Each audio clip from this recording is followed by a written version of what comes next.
What was your motivation to become a fighter? My motivation was, and most people know, and we talked about tonight on the film, my father. But I wanted to be my father. He was everything I wanted to be as a man, as a husband, as a father, as a fighter. But he's the one who tried to talk me out of the words. He's the one who never wanted me to fight. He said, Raymond, I had to fight. It was depression. I had to eat.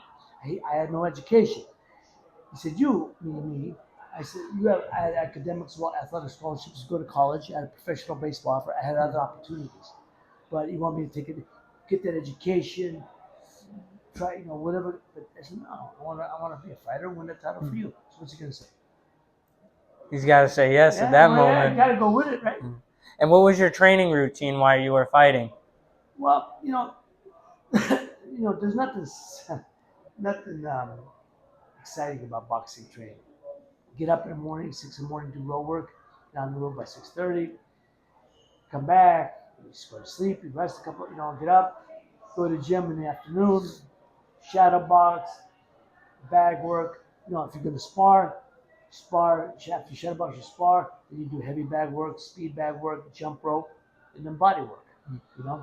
And if you don't spar, then you're gonna do a lot more bag work. So and as you get closer to the fight, then pad work comes in, and you let more of the bag work and you do more pad work. So it's a process, and it's a science. You got to peak at the right time. Yeah. And your trainer got to know your body. He's got to know his fighter so you can peak at the right time. Because a lot of guys going to they're overtrained or whatever, they're undertrained. So your trainer in the fighter got to be in sync. So if you got the trainer, a great trainer, or you'll know when you're going to peak and when you're going to be at the best. Yeah, definitely. And tell me about your first loss of your pro career in 1981, where you fought for the WBC world title. Against Lex Arguello. Well, I watched Lexus growing up. I loved that Lex. He was one of my heroes. I remember when he beat Ruben Alvarez in 1976 for the featherweight title. I remember when he beat Escalera in '78 on ABC Wild World Sports for the junior lightweight title. And I was in New York. I moved here in 1979, and I'm at my manager's apartment watching him fight Jim Watt, which is early like June of '81. And he didn't look real good. But again, that's no excuse because nobody looks good against Jim Watt. Jim Watt can make anybody look bad. But he beat Jim Watt. But like I said, I can beat this guy. I'm stronger than him, and I can be on top of him. I'll pressure him, and I could beat this guy. And when I got offered the fight, because I beat the number 6 contender in the world. Then I beat the number 3 contender in the world. Where are you gonna go? They get offered the title shot. You got to take it. You don't say, "Well, no, I'll wait till next time." There is no next time, or I'll go after another title. Yeah, because then you won't get it. Yeah, no. And if you want to be the best, you've got to beat the best. And that's what a real fighter does. And I tried to do that. But the experience took over, and if it's 12 rounds, I win the title. I beat him after 12. But that's why true championship distance is 15. Still should be 15. And but experience took over, and he won the title. You believe fights today should be 15 rounds? Absolutely should be. That's a whole different thing, but yeah. I mean, tell me, we got a little bit. It's a TV decision. It's not a medical decision. I'm going to give you a statistic. It was TV decision because they could have more commercials, more sponsorship. Most fights don't go distance anyway.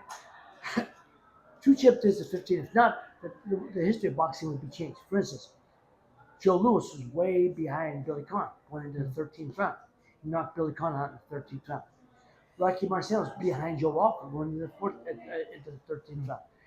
He knocks him out in the 13th round. Ray Leonard was way behind Tommy Hearns going into the 14th round. He stopped them in the 14th. So the history of boxing would be changed if it wasn't for the 15-round rule. If it wasn't 15 rounds. Here's a statistic. From 1900 to 1980, the last 50 rounds, 88. It might have been 87. There's been more fatalities, injuries, serious injuries from 1987 to present day than those 87 years previous. That's fact. So what did going 12 rounds? What did it do? Did nothing. Did nothing. All it did was brought mediocrity to the titles. Because any 10-round fighter go 12. Any 10-round fighter go 12. Very few go 15. What do you think about bringing back same-day weigh-ins? Absolutely should. Believe me, if I could have waited the night before, I'd still be champion. I mean, no, I absolutely got to. If you can make weight, you make it the morning of, and you still got 6 hours to replenish. Your body only needs 3 to 5 hours to replenish. So if you're weighing in the morning and you're fighting in the afternoon, you have enough time. Hmm. So, yeah. And tell me about when you won your world title in 1982 by first round TKO and became the WBA champion of the world. Yeah, that people would say, "What was that like?" And that was the feeling. What was the feeling? It was euphoric. It was like an out of body experience. You know, I finally accomplished my lifelong dream. We celebrated my mother and father, my sister in the ring. It was, you know, just we were crying, and hugging, and kissing, and crying. It was the greatest feeling. It was the greatest day of my life. Greatest day of my life. Only 3 other days were better when I seen each one of my children born. That's the only thing that's better than that. Tell me when you lost your world title in 1984. How did you feel after losing? Oh, you feel terrible. When you lose the title, when I lost the title to Livingston Bramble, you know, you give everything, you hold on to it. Because winning a title is difficult. Mm. Holding on to the title, I think, is much more difficult. Because when you're going after a title, you're the hunter. Yeah. When you win the title, you're the hunted. Mm. Everybody's coming after you. But the one thing I'm most proud of, from May of '82 to June of '84, I had 7 title defenses. That's one every 3 months. That's, you know, in 20 and so in 24 months, that's one every 3 months. Yeah, fighters today will fight like, say, twice a year. If Yeah. right?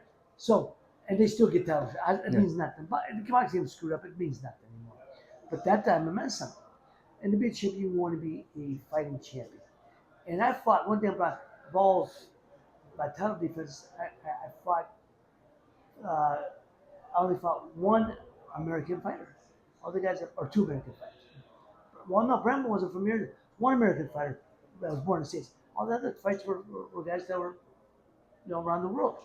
And to be a true champion, you want to fight guys from other parts of the world because you beat them, and they, you know, you go in the part, you go, they beat them, you go, they go back, they recognize you as the champion in that part of the world.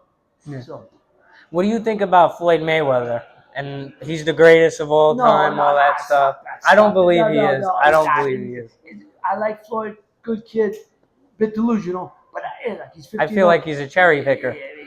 He did at the end. But here's what you have to understand. In the beginning of his career, I was a fan of Floyd. Floyd was getting in with guys he had no business being in with because they were had much more experience. And he wasn't just beating them, he was destroying them. I was a fan of the kid. But then, somewhere along the way, you know, things changed. But then we found out he had a bad shoulder. And I buy into that. I get that. He got in the ring, but he fought everybody. Can't, you know, but did he cherry pick? Yeah, but so a lot of guys, you know, that if you're in that certain position, you could do that. But to call himself the greatest, no, you can't even think him serious. You know, it's delusional to even think that. But I admire him. What he accomplished in the ring was tremendous. And he learned early on you would make a lot more money wearing the black hat as opposed to the white hat. So he played the villain and played it well. Who do you believe is the greatest fighter to ever live in boxing? To ever? Henry Armstrong. Henry Armstrong won 3 world titles in 3 different weight classes simultaneously in the same year. He fought for a 4th one in the same year. He would have 4 world, and that's when it was only featherweight. He went featherweight first, moved up to win the welterweight, came down to win the lightweight, then he moved up to fight for the middleweight. By all accounts, he won that. They called it a draw. He would have 4 major titles and won. Nobody can't do it now, anyhow. But most people are going to say Ray Leonard, Sugar Ray Robinson. Yeah. Most people say Sugar Ray Robinson. I think he's number 2. And number 3, Ezra Charles. People don't understand Ezra Charles was a middleweight. He went through the middleweight like nothing. He moved to light heavyweight. He went through them. He couldn't get a title fight, so he kept moving up. He finally moved up to heavyweight to get a title fight. But Ezra Charles, the people he fought, man, he was 67-0 before he lost. So great fighter, and yeah, those are my guys. But Henry Armstrong for me is the greatest of all time. And if you could go back in time right now, say, and tell your younger self anything, what would you tell him?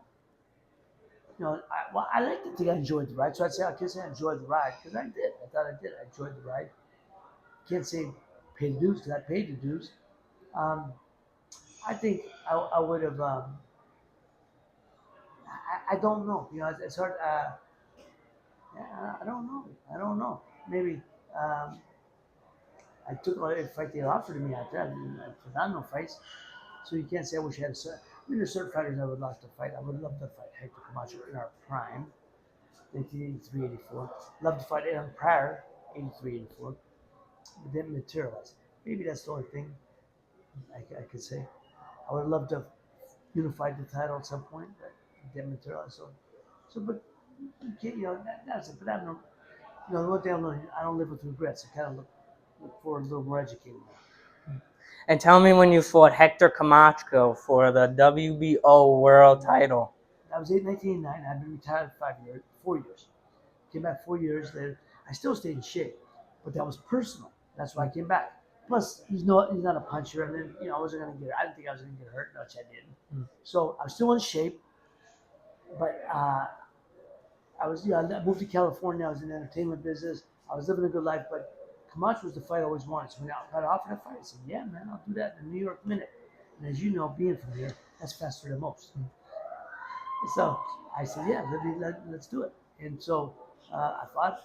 I resolved what I resolved. I beat Camacho. I beat him. There's no dispute. Even he didn't have to fight.